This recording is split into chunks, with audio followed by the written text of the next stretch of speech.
जैसी तमाम चीजें जो हैं वो शामिल हैं। चंपत राय पूरी चीजों को ब्रीफ करते हुए बता रहे थे कि श्रद्धालुओं की संख्या में भी बड़ी वृद्धि अयोध्या में हुई है और अयोध्या का राम मंदिर जो है वो अब एक प्रमुख धार्मिक पर्यटन केंद्र बन गया है। स्थानीय लोगों के लिए रोजगार के यहाँ पर बड़े अवसर पैदा हुए हैं और अभी महाकुंभ जो गुजरा है उसमें भी यहाँ पर तकरीबन 1 करोड़ 26 लाख के आसपास लोग जो है वो अयोध्या पहुंचे थे दर्शन करने। ये एक अपने आप में बड़ी खास बात है।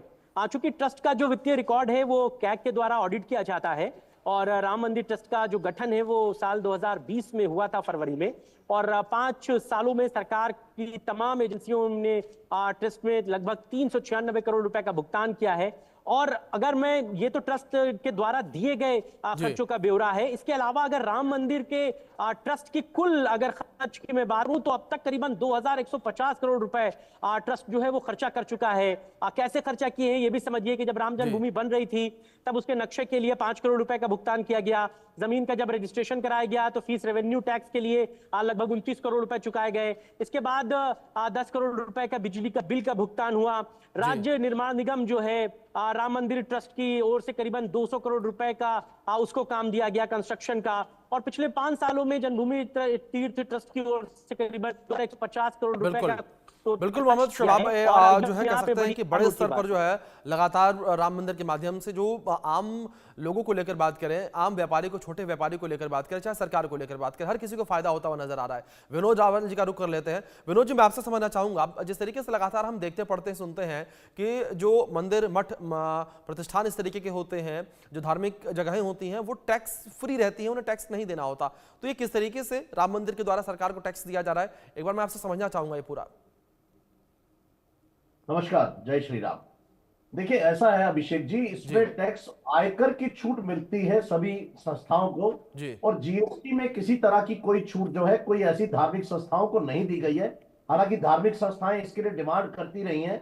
आपको याद होगा पीछे दिल्ली गुरुद्वारा सिख प्रबंधक कमेटी ने भी अपनी एप्लीकेशन लगाई थी कि हमको छूट दी जाए क्योंकि हम लंगर पर सेवा करते हैं। तो जितना भी सामान खरीदा जाता है, चाहे वो बिजली से रिलेटेड हो, चाहे कंस्ट्रक्शन से रिलेटेड हो, जैसे अभी मोहम्मद शबाब बता रहे थे कि जितने भी एक्सपेंसेस किए गए हैं उन सब पर जीएसटी लगता है। तो जीएसटी में क्योंकि सरकार किसी तरह की कोई छूट धार्मिक संस्थाओं को नहीं देती है, तो उस पर जो टैक्स है वो संस्थाएं पे करती हैं। मान लीजिए मैंने चीज कोई 1 लाख रुपए की खरीदी है तो उस पर 12% मैंने टैक्स दिया है, तो ये उस 270 करोड़ की बात कर रहे हैं। तो जो धार्मिक संस्थाएं हैं क्योंकि वो जीएसटी में रजिस्टर्ड नहीं होती हैं, तो वो इस टैक्स को अपनी कोई कमाई तो करती नहीं क्योंकि उनकी कमाई टैक्स फ्री है। तो वो जो उनके लिए वो खर्चा है, तो चंपत राय जी उस बारे में बता रहे थे कि 270 करोड़ रुपए जीएसटी के माध्यम से राम मंदिर जन्मभूमि ने सरकार को पिछले 5 साल में दिए हैं। तो सरकार के रेवेन्यू में वो पैसा गया है। तो जो भी पैसा डोनेशन से, कलेक्शन से, वॉलंटरी कंट्रीब्यूशन आया था, उसमें से 270 करोड़ रुपया जो है वो सरकार को ही टैक्स के माध्यम से दे दिया गया है। उसके साथ साथ उन्होंने बताया कि जब प्रॉपर्टी की रजिस्ट्री होती है तब भी किसी तरह की छूट नहीं मिलती है, तो उसकी स्टैंप ड्यूटी पर खर्चा दिया गया। बिजली का बिल तो सबको देना ही है, सब, चाहे वो भगवान राम हो चाहे हम हो। ऐसा कहा जाता है कि टैक्स और मृत्यु ये दोनों जो है परमानेंट है, बाकी सब टेम्परेरी है। तो ये दोनों चीजें भगवान को भी देनी पड़ती है। तो यहाँ ये साबित है कि भगवान को भी टैक्स देना पड़ता है। और उसके साथ साथ इस पर कोई दो राय नहीं है कि जिस तरह से राम मंदिर के बनने से जिस तरह से रोजगार बने और जिस तरह से रोजगार पैदा हुए और जिस तरह से श्रद्धालुओं की संख्या दिन प्रतिदिन बढ़ रही है और उसका जो असर है वो दिखना शुरू हो गया है, तो उससे रोजगार भी बढ़ रहे हैं, टैक्स से सरकार को टैक्स मिल रहा है जिससे कि वो आगे जो अपनी योजनाओं के लिए उस पैसे का इस्तेमाल कर सकते हैं। तो ये एक अच्छा संकेत है कि इसका मतलब ये है कि जो धार्मिक संस्थाएं हैं वो भी कंट्रीब्यूट कर रही हैं सरकार के साथ योजनाओं को बलीभूत करने में। उन्हीं का पैसा, जो श्रद्धालुओं का पैसा, उन्हीं की सुख सुविधाओं पर जब खर्च होता है उसमें से सरकार अपना टैक्स लेती है। तो अगर मैं इसको एवरेज, हालांकि उन्होंने इसको कोट किया कि 2150 करोड़ रुपए उन्होंने खर्च किए हैं, तो मेरे ख्याल से अगर आप एवरेज निकालेंगे तो ये 12% जीएसटी के आसपास बनता है। 12% जीएसटी जो है सरकार का उन्होंने पे किया है, क्योंकि जब आप 2250 से लेके 3000 करोड़ के बीच में खर्च करेंगे तब ये टैक्स की फिगर आती है। तो इसका मतलब है कि एवरेज जो है 400 करोड़ रुपए का खर्चा किया गया। हालांकि कंस्ट्रक्शन का खर्चा इसमें से अलग है, जो वन टाइम है, वो आगे जाकर के कितना रिड्यूस होगा वो बाद में है।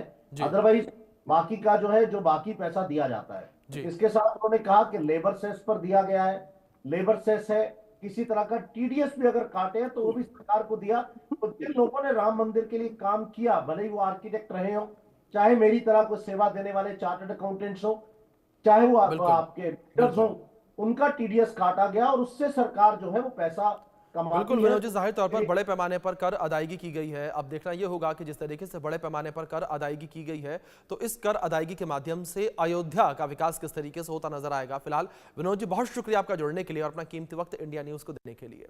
दूसरी ओर टीटीपी के बाद पाकिस्तान में नए